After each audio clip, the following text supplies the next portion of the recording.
بسم الله الرحمن الرحيم. بحر الخفيف. بداية البحور بالفصل الثاني سهلات بصراحة. نبدأ بمفتاح البحر. يا خفيفا خفت به الحركات فاعلات مستفعل فاعلات. تمام. إذن كل شطر فيه ثلاثة اللي هن فاعلات مستفعل فاعلات. بالعادة ما بطلبوا بصراحة اذكر مثلا مفتاح البحر، ولا مرة إجا بمادة اللغة العربية المشتركة. عملت مفتاح خاص مشان أسهل المهمة عليكم شوي قدر المستطاع.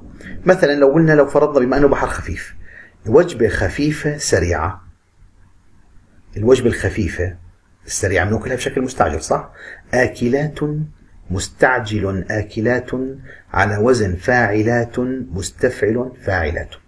اتذكر بحر خفيف وجبة خفيفة أكل فيها، آكلات مستعجل آكلات. إذن يا جماعة كل شطر فيه ثلاث تفعيلات، فاعلات مستفعل فاعلات. تمام؟ طيب الآن في عندي أنا التقطيعات على الشكل التالي: فاعلات.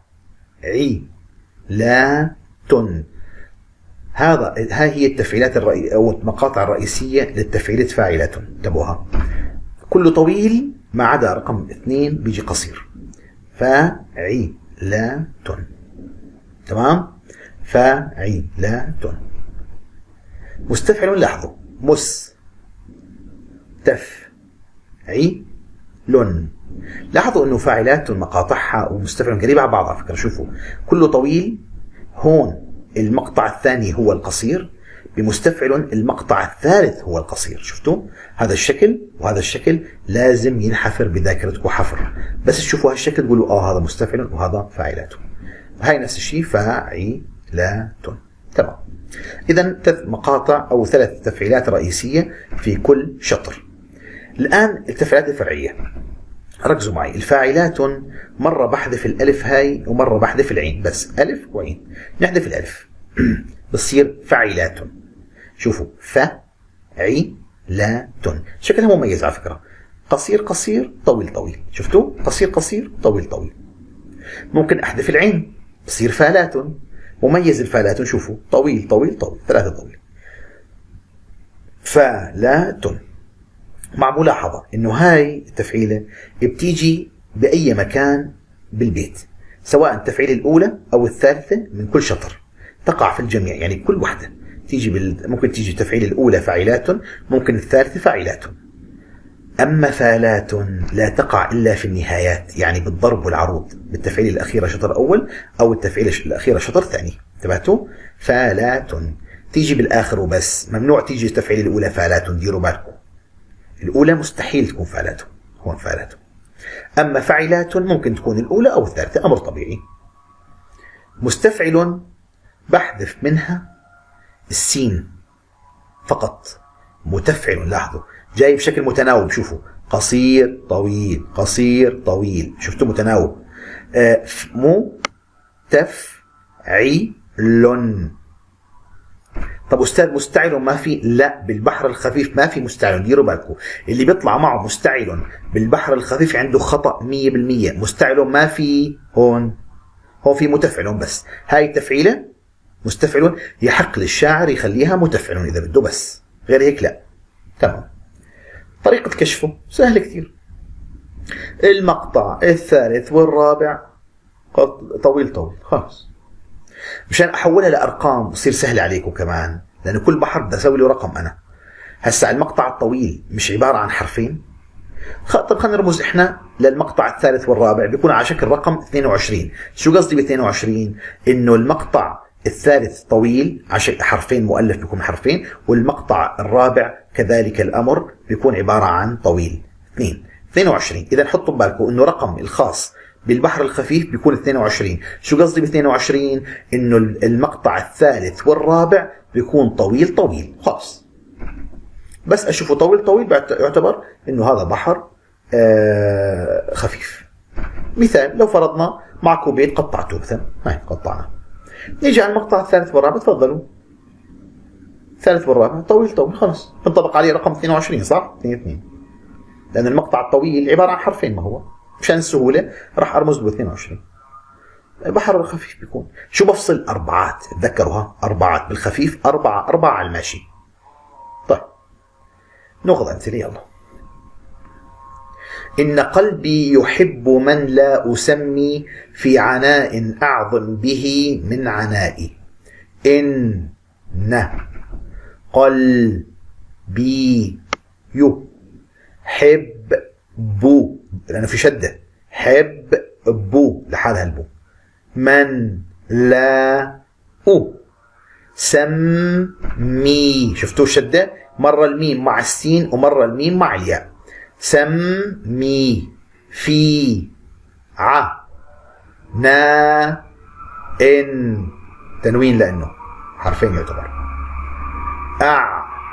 ضم سكون لأنه على الميم، ضم بي هي، هاء الضمير أشبعتها، بتعرفوا ليش؟ وقعت بين حرفين متحركين، قبلها متحرك وبعدها متحرك، شفتوا؟ هي من نا إي، الحرف المتحرك الأخير في الشطر الأول أو الثاني يشبع، إي بصير طويل.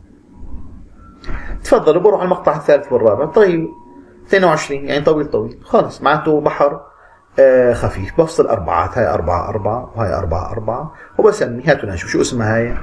هاي فاعلات، هاي متفعل، وهاي فاعلات، هون فاعلات، وهاي مستفعل، وهون فاعلات. طيب بحر خفيف أو خفيف تام، هاي يلا المهم إنه خفيف بيمشي حال لو بدون كلمة تام. مرحبا بالربيع في ريعانه وبأنواره وطيب زمانه. طيب مرحبا بر، شفتوا؟ بر في شد على الراء لأنه هاي لا، الراء هو من حروف الشمسية. بر را لأنه في عليها شدة. بر را. بيعي في ري نه، شبكت النون مع الهاء الساكنة، كل حركة وراها سكون بشبكهم مع بعض. نه، ما في إشباع هون، ما في حركة لأنه نه مع بعض.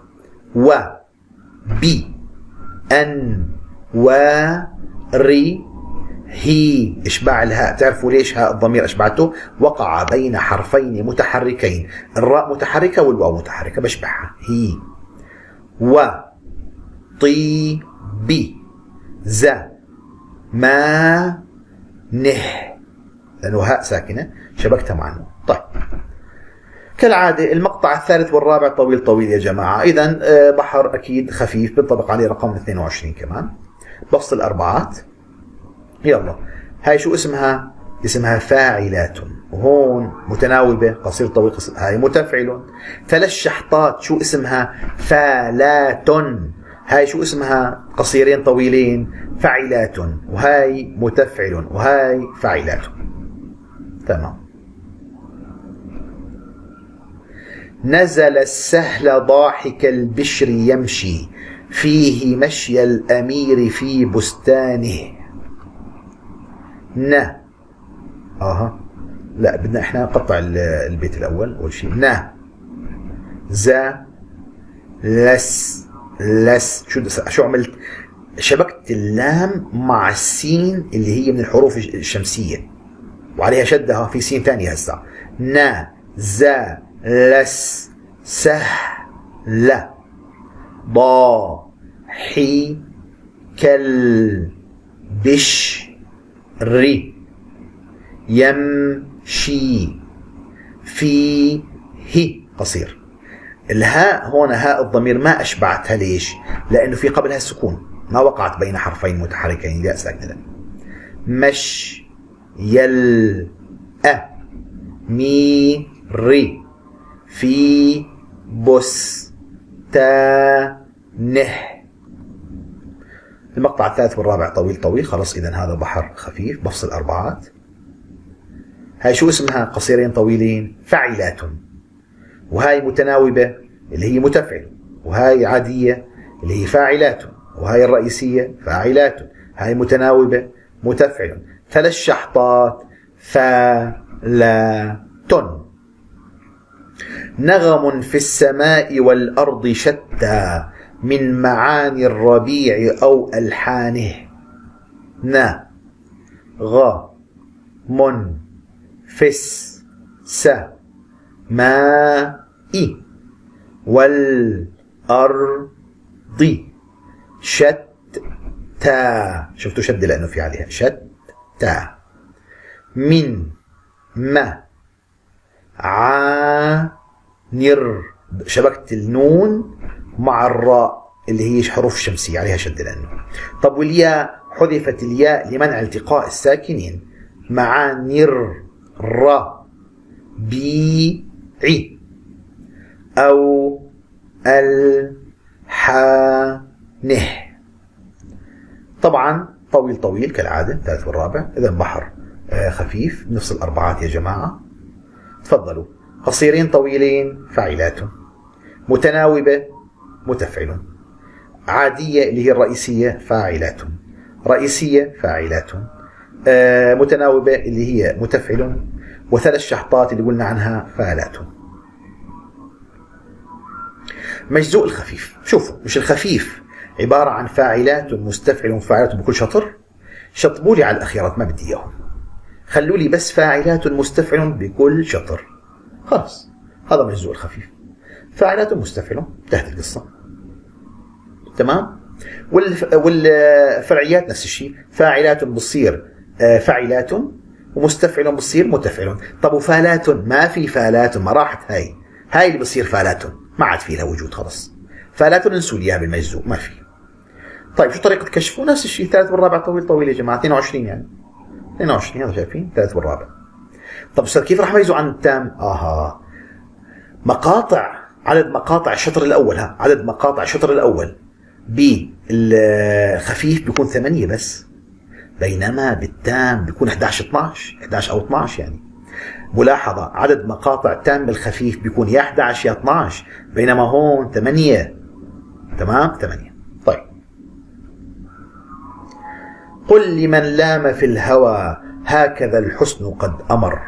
قل لي من لا ما في الها ومع بعض ها في ألف هون بعد الهاء، أنت مو شايفها بس بيطلع معك باللفظ. وتعرفوا القاعدة الذهبية شو بيقول؟ القاعدة الذهبية أكتب كما ألفظ. خالص تماما، على اللفظ بمشي أنا، اللي بيقودني قائد هو اللفظ.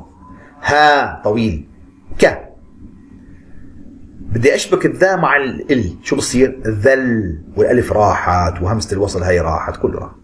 هكذا الحسن قد مر، وقفت على السكون هنا، مر مع بعض. طيب يا جماعة، هاي الثالث والرابع طويل 22. طيب قد يكون يا تام الخفيف أو مجزوء. كيف بدي أعرف؟ بعدهم 2 4 6 8، خلاص مجزوء. بفصل 4، يعني هاي 4 ب4 بنسمي هاي شو؟ فاعلاته. هاي متناوبة، قصير طويل يعني قصدي بالتناوب اللي هي متفعل، وهاي الرئيسية فاعلاته، وهاي متناوبة اللي هي متفعل. مجزوء لازم اكتب مجزوءها، مجزوء خفيف. تدريبات يلا. طبعا طول ما انت عم بتقطع ابيات الكتاب بس تدرب عليها، انت في الجانب الامن، علامتك باذن الله مضمونه 100%. تمام، تدرب عليهم واحفظهم، امورك بالسليم ان شاء الله. والفصل بين الشطرين من الكتاب، املأ الفراغ بالكلمة المناسب من الكتاب، كله من الكتاب. ريح راسك يعني، تدرب عليهم ويكثر خيرك. ردد اللحن رائعا عبقريا يتهادى مع الصباح الوليد. رد ديل. شوفوا كم دال؟ 3 دالات. تعرفوا ليش؟ لأنه في دال واحدة وهاي 2 وفي شدة 3 دالات. طبعا حطوا ببالكم انتم، الشدة بتكون عبارة عن سكون وراها حركة. شوفوا، رد الدال الأولى ساكن، رد دي. هنا الدال مع الياء مع الال بدي اشبكهم مع بعض، شو بصير؟ دل.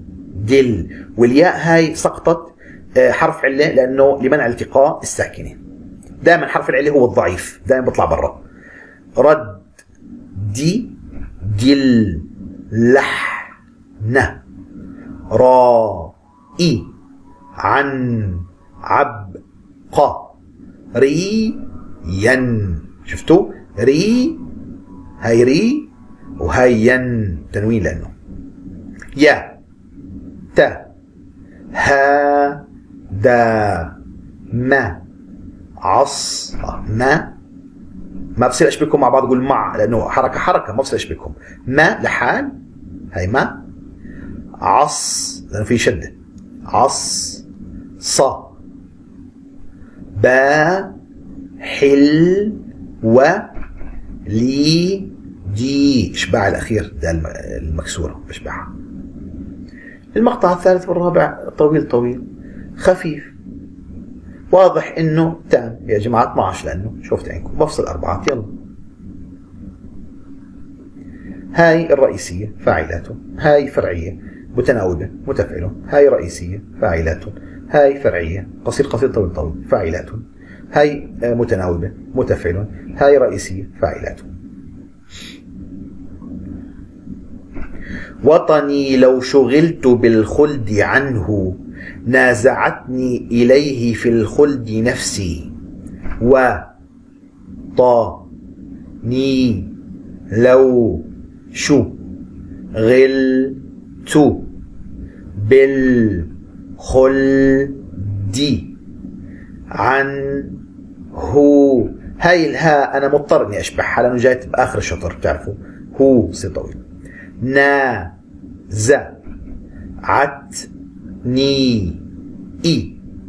إليه. لاحظوا هاء الضمير هي ما أشبعتها قبلها سكون لأنه شايفين ما وقعت بين حرفين متحركين. في الخلد نفسي. تمام طويل كالعادة خفيف. يلا نشوف يا جماعة أربعات. هاي فرعية قصيرين طويلين فاعلات متفعل فاعلات متفعل فاعلات. وإذا كانت النفوس كبارا تعبت في مرادها الأجسام. وإذا كانت النفوس كبارا تعبت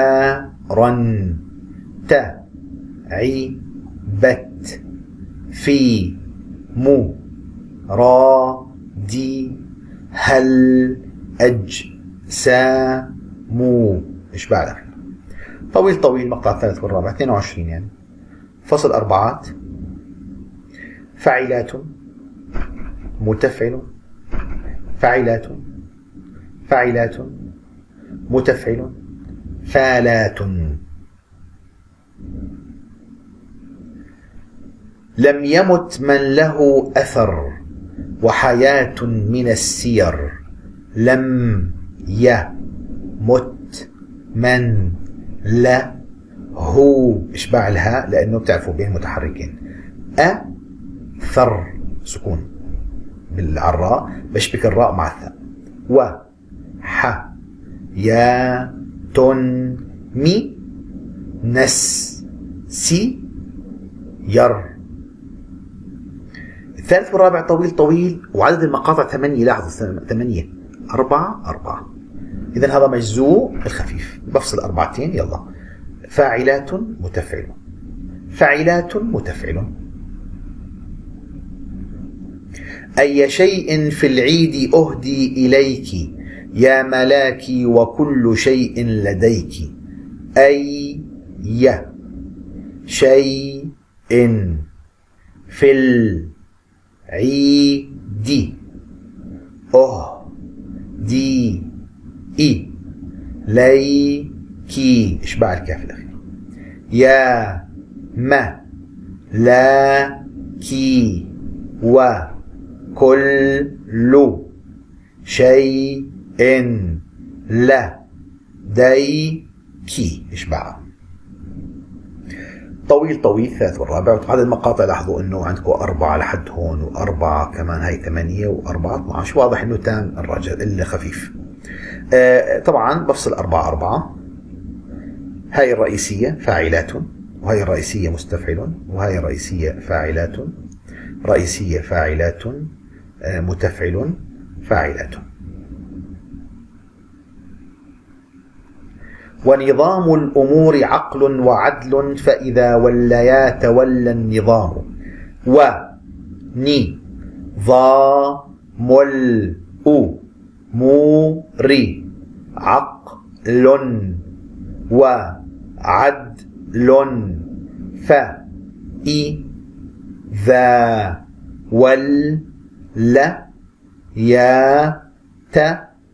تولى النظام. إشباع الميم. طويل طويل، واضح إنه خفيف وتام. بفصل أربعات. فاعلات متفعل فاعلات فاعلات متفعل فاعلات خفيف. افصل بين الشطرين، احفظوها بصم يا جماعة، ما بطلعوا عنها. تفضلوا. إذا معنى البيت هذا: الهوى والشباب والأمل المنشود توحي فتبعث الشعر حيا. الفصل عند كلمة المنشود، المن لحال وشود لحال، هون عند النون اللي هي الساكنة، هون احفظوها. تمام. هاي أول شيء. تعالوا على البيت اللي وراه: قد ترف الحياة بعد ذبول ويلين الزمان بعد جفاء. عند ذبول بس نفصل عند ذبول بعدهم عن بعض، أو بنحط خط مائل بيناتهم. حي الله. تمام. ذبول بتنحف البصم، ما بطلعوش عنها. رحم الله من أعان على الصلح واحتسب. الفصل بنص كلمة أعانة. أعان لحال، أعان. 3 أبيات يا جماعة: من هو نشود، ذبول، وأعان. ها هي. املأ الفراغ، نفس القصة، ما تطلعوش عنها. يا أخي لا تمل بوجهك عني، ما أنا فراغ ولا أنت فرقد، ما أنا فحمة. تمام. فحمة. إذن هذا الفراغ هو عبارة عن فحمة. آلة العيش صحة وشباب فإذا وليا عن المرء ولا. إذن يا جماعة صحة مثل ما تحطوا لي إياها. تمام. كيف أنجو من الهوى وهو في القلب داخل. في القلب جيم. إذن تحفظ كما هي. وفقكم الله جميعا.